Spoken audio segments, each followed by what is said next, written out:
وَلَقَدْ يَسَّرْنَا الْقُرْآنَ لِلذِّكْرِ فَهَلْ مِن مُّدَّكِرٍ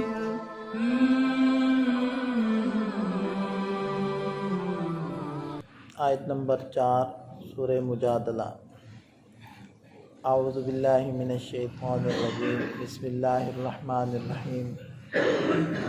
فمن لم یجد فصیام شہرین متتابعین من قبل ان یتماسا فمن لم یستطع فاطعام 60 مسکینا ذلک لتؤمنوا باللہ ورسولہ وتلک حدود اللہ وَلِلْكَافِرِينَ عَذَابٌ علیم۔ جیسے کہ سابقہ آیات سے بلکہ سورت کے شروع سے مسئلہ چل رہا تھا ظہار کا۔ اگر مرد اپنی بیوی کو اپنے محرمات ابدیہ میں سے کسی ایسے عضو کے ساتھ تشبیہ دے بیٹھے کہ جس کو دیکھنا مرد کے لیے جائز نہیں ہے، مثلاً یوں کہہ دے انتی علیہ کظہر امی، تو میرے لیے میری ماں کی طرح ہے یا میری ماں کی پیٹھ کی طرح ہے، یہ مرد وہ مظاہر بن جائے گا، یعنی اظہار کرنے والا بن جائے گا۔ تو اس کے کفاروں کا بیان چل رہا تھا۔ ایک پہلا کفارہ تو یہ ہے کہ غلام آزاد کرے، اور پھر آگے ارشاد فرمائے فمن لم یجد، پھر اگر وہ نہ پائے، کس کو نہ پائے؟ غلام کو نہ پائے، یا تو غلام ہے اس کو خریدنے کی سکت نہیں، یا پھر غلام ہے ہی نہیں، جیسے کہ ہمارا زمانہ۔ اب قرآن کریم تو قیامت تک کے لیے ایک ذریعہ ہدایت ہے اور ایک زندگی گزارنے کا طریقہ ہے۔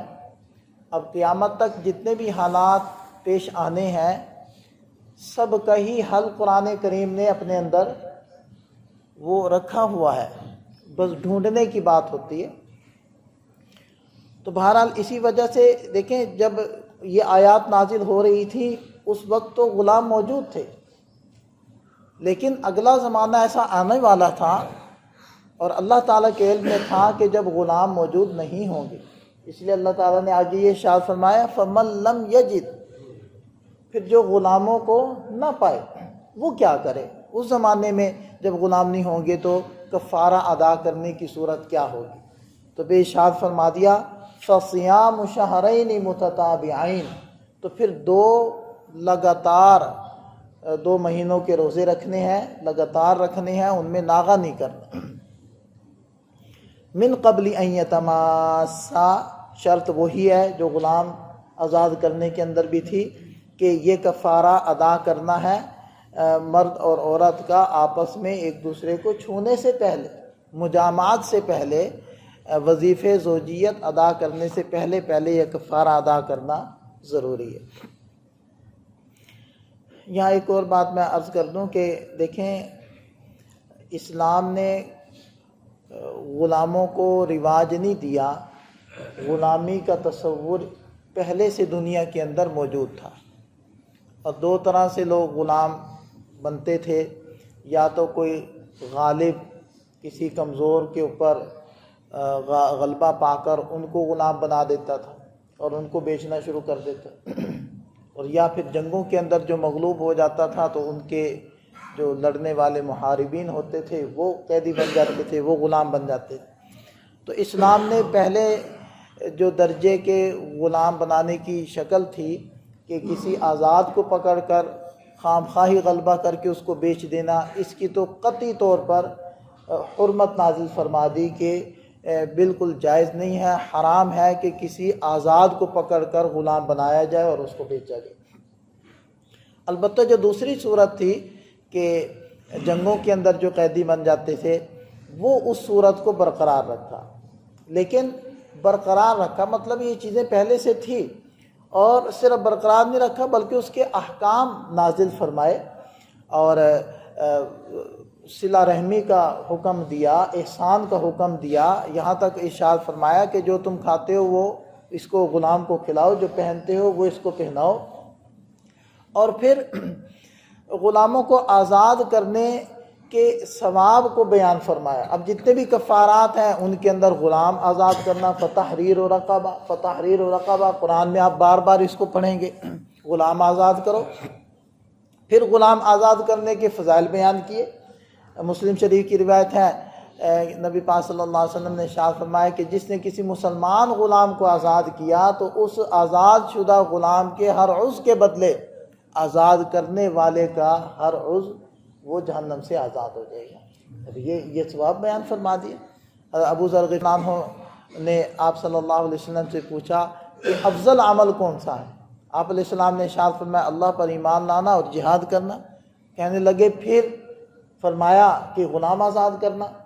تو عرض کرنے لگے کہ اللہ کے رسول کون سا غلام آزاد کرنا وہ زیادہ فضیلت کا باعث ہے؟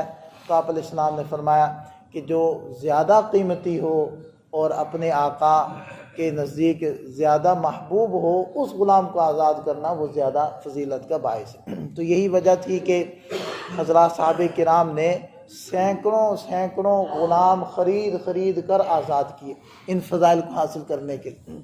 تو اسلام نے غلامیت کو رواج نہیں دیا، وجود نہیں بخشا. البتہ پہلے سے جو چلی آ رہی تھی غلامی اس کو صحیح رخ پر ڈالا ہے، اس کے احکام بیان کیے ہیں، ورنہ تو جانوروں والا سلوک کیا جاتا تھا غلاموں کے ساتھ.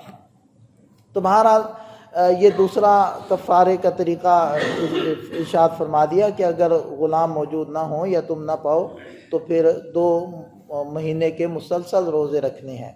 فمن لم یستطیع، پھر کوئی شخص اگر اس کی بھی طاقت نہ رکھے، استطاعت نہ رکھے، کمزور ہے، بوڑھا ہو گیا ہے، یا اس کو کوئی ایسا مرض ہے کہ جس کی وجہ سے وہ روزے نہیں رکھ پا رہا، تو فاطعام، تو پھر کھانا کھلانا ہے 60 مسکینہ، 60 مسکینوں کو. اور جو کھانا کھلانے کا حکم ہوتا ہے وہ درمیانی درجے کا کھانا، اور ایک مسکین کو 1 دن کا کھانا، یعنی صبح اور شام 2 وقت اس کو کھانا کھلا دینا، یہ 1 دن کا کھانا کھلانا بنتا ہے. آسانی کے لیے پھر ایک مسکین کو 1 صدقہ فطر وہ دے دیا جائے، یا پھر اس کی قیمت دے دی جائے. تو یہ ہو گیا کفارے کی دوسری شکل. نہیں، کفارے کی تیسری شکل، یعنی یا غلام آزاد کرے، اگر وہ نہیں تو پھر 2 مہینے کے مسلسل روزے رکھے، اور اگر اس کی بھی طاقت نہیں ہے تو پھر 60 مسکینوں کو کھانا کھلائے. ذالک لتؤمنوا باللہ ورسولہ، یہ حکم اس لیے ہے تاکہ تم اللہ پر اور اس کے رسول پر ایمان لاؤ. دیکھیں پیچھے کفارے کا اور سزا کا بیان ہے، اور آگے کیا ارشاد فرمایا کہ یہ حکم ہم اس لیے دے رہے ہیں تاکہ تم اللہ پر اس کے رسول پر ایمان لاؤ. مطلب یہ ہے کہ جیسے کسی نیکی کے کرنے سے انسان کا ایمان بڑھتا ہے، اسی طرح کسی خطا کی جو سزا ہے اس کو برداشت کرنے اور اگر کوئی کفارہ ہے اس کو ادا کرنے سے بھی ایمان بڑھتا ہے اللہ اس کے رسول پر. کیونکہ دیکھیں جو کفارہ ادا کر رہا ہے کس بنیاد پر کر رہا ہے، جو اپنے اوپر سزا کو لاگو کر رہا ہے کس بنیاد پر؟ اسی بنیاد پر نا کہ اللہ نے مجھے حکم دیا اور میں نے اللہ تعالیٰ کے حکم کی عدولی کی ہے اور اس کو توڑا ہے، تو اس کی سزا کے طور پر مجھے یہ حکم دیا گیا ہے کہ میں ایسا کروں.